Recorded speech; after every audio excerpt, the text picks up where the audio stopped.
Okay lads, welcome back to another video. I hope you're all keeping well. So today we're going to be looking at kind of the final part of the ellipse, which is tangents to an ellipse, alright? So we are familiar with tangents in terms of circles, as we covered that already. The ellipse is much the same, well it's the same principle anyway. So you all know a tangent is a straight line that touches a curve or an arc at one point.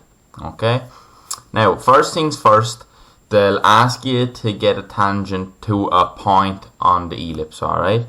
So in order to do that, you need to find out where 2 points lie on the major axes called focal points, okay? You don't need to know too much about them, but they're essentially what generate the ellipse, okay? So, how do you find them? It's very straightforward. No matter the size of the ellipse, okay? To find the focal points, you get half the major axes with your compass, like so. You then put the tip of your compass at the top of the minor, strike an arc there and there. Those are your 2 focal points, okay? So if I were to label them, that is FP1, so focal point 1, and FP2, focal point 2. Now you need to obviously have the ellipse drawn before this. If you can't remember how to draw the ellipse, look it up. It's in the first video we done. Okay, it can be any size, it doesn't matter, it's the same principle. Okay.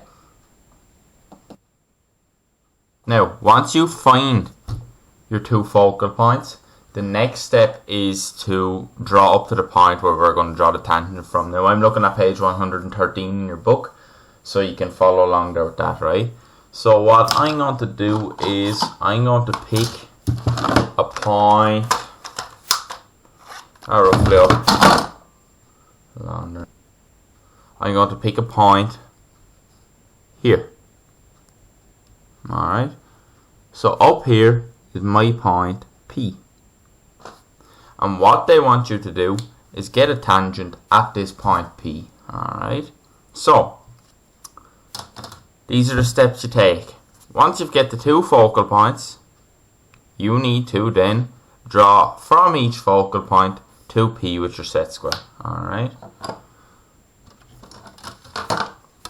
Without your set square, draw back to P. The same here. Okay? That's your first step.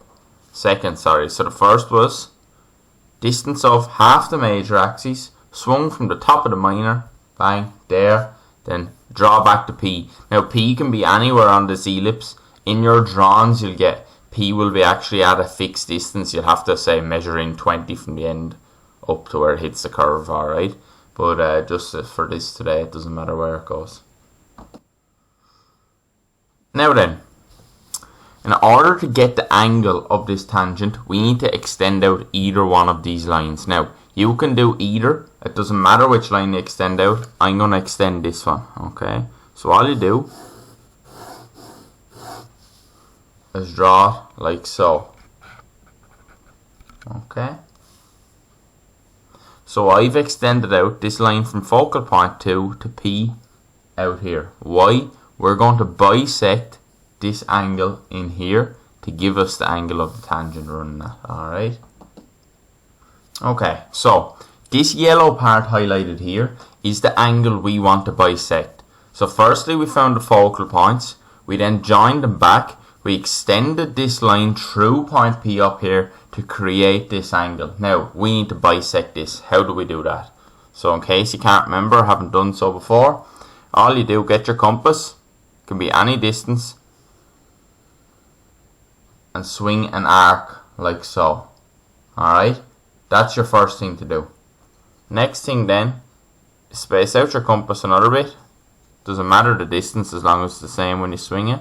Alright, then you're going to swing from where this angle here, or this curve, sorry, ends at the line. You're going to swing like an arc like that. Without moving the compass, you move it to the other side here, and you swing the arc again. So now you've generated this point right here. Alright. So to talk that through again, it doesn't matter the distance you swing these, it'll still work. It doesn't matter how big you make it, it'll still bisect as long as you don't move the compass. Right? So you swing an arc here. Okay? That'll give you a point here where it hits the line and a point here. Then this is the distance. It doesn't matter what you set, it'll still work. Don't make it massive though either, because it'll go off the page. You swing an arc from there without moving the compass or changing the size, should I say. You put the nib there, you swing the other one. Where the two of them cross, you have this point here. Alright? And then simply, all you have to do is join that point back through P. That there's your tangent made. Alright? So it's as straightforward as that. I'm going to colour that tangent in black. And that is your tangent.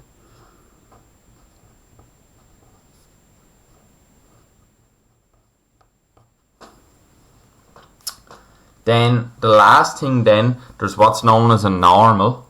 We haven't done much of that in terms of a tangent. What a normal is it's at 90 degrees to the tangent. So how do you do this? I just normally line my set square up along the edge of the tangent, slide up the other square. That makes a perfect 90 degree angle, and then all I do is just draw from point P up like that. That's a normal. Alright.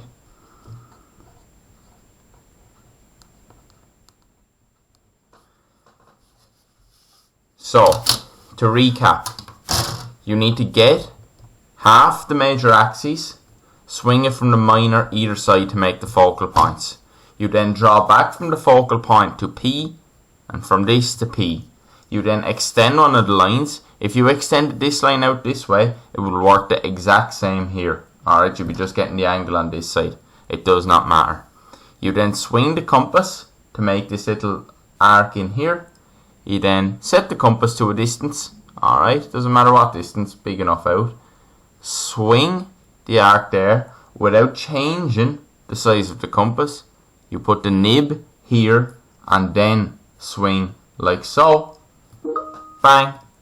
You get a point here. You draw that straight back through P. That's the tangent done. Okay. So what I want you to do is do exactly what I've done. Roll back the video. Just watch how I do it. I think I've explained it well enough. Alright. Make an ellipse up. Doesn't matter the size. If this was drawn out in a basketball court, the principle would still be the same. Okay? So, what I want you to do, draw that ellipse, get your tangent. Once you have your tangent then, all this is a matter of doing, well this is the cheat way I do it, is lining up your set square along that line, throwing the other one, sliding it up there to point P, and drawing it at 90 degrees. And that's your normal put in then. Alright? So, that is your work for today. Make sure you understand how to do that. If you have to do it twice, do it twice. Roll back the video if you forget, okay? Then the next day then, you can have a go practicing a question doing that. Alright? So, thanks very much. Any questions, don't hesitate to ask.